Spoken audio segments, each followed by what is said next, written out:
water in the Kushavati river at Avadam, Baroda has turned yellowish-green, showing signs of lowered oxygen level. According to experts, this is an emergency situation as there is a likelihood of the river being polluted due to domestic and industrial waste discharge.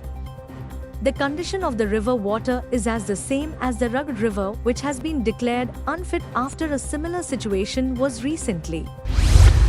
Goa Foundation, in a report submitted to the Supreme Court, claimed that the afforestation carried out by the Goa Tamnar Transmission Project Ltd to compensate for the 2,670 trees felled by it at Sangod village in Molim in 2020 has almost failed. In a tragic incident, lifeless body of an unknown person was found floating in a well near Ganpati temple at Kholim, Mapusa. Mapusa Fire and Emergency Services immediately reached the site and began investigating the matter. The rise in stray dog menace on beaches has left the beachgoers in fear. People have demanded that the authorities have to look into this matter and come with a resolution. Fatoda police apprehended the accused involved in kidnapping a 15-year-old girl. As per reports, the accused, identified as Ravi Kumar Nayak, a 23-year-old young man hailing from Assam, was the boyfriend of the victim girl. After lot of searching, the girl was found in a room near Aquem in Margao. Pernem MLA along with police officers have decided to intensify verification of non-ones staying at Pernem as tenants in view of the recent murder case of a taxi driver at Dhargal. After the police noticed that several non-ones have been staying in rented rooms in the locality without verification, the police have made it mandatory for submission of tenant verification to all landlords. Vasco police have cracked down the murder case of a 79-year-old Gayatri Marathe, a resident of Kharewado. The murder, which took place on 21st April, has led to the arrest of 2 accused. The 2 individuals have been apprehended from Andhra Pradesh and are identified as Vijay Gol, aged 35, and Gorilla Ravindra, aged 25, both hailing from Andhra Pradesh.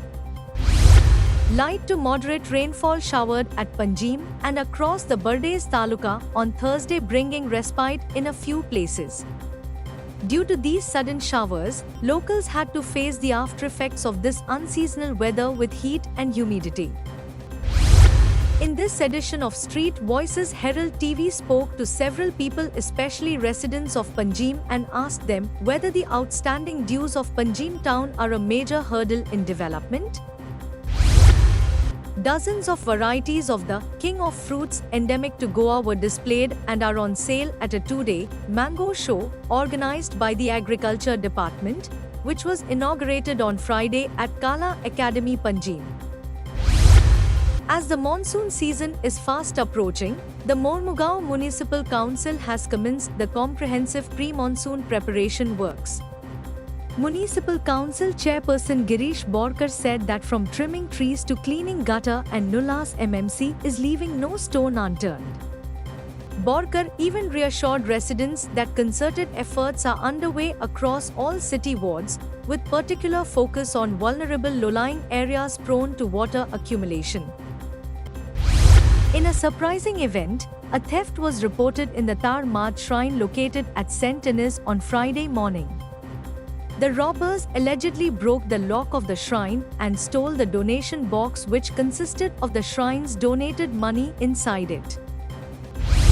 After undergoing extensive renovation and repairs, the esteemed Pietrist Auditorium at Ravindra Bhavan, Margao is set to welcome patrons once again starting from 22nd May 2024. Chairman Rajendra Talak said that the auditorium now boasts its full seating capacity of 1069, with special accommodations made for 6 reserved seats designated for disabled individuals.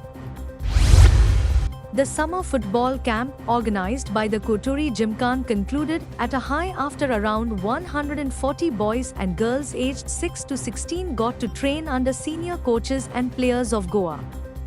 The camp was held at the DSYA ground, Koturi. The students were coached by Aliston Fernandes, Selvan Fernandes, Kelly Ajredo, Calvin Fernandez, Joy Hilario, and Afilio Fernandez. They have been thanked for training and inspiring the next generation of football stars. In a thrilling semi-final showdown at the Panchayat ground in Davolim, Chandiya Sports Club secured their berth in the highly anticipated finals of the 15th Davolim Cup 2024.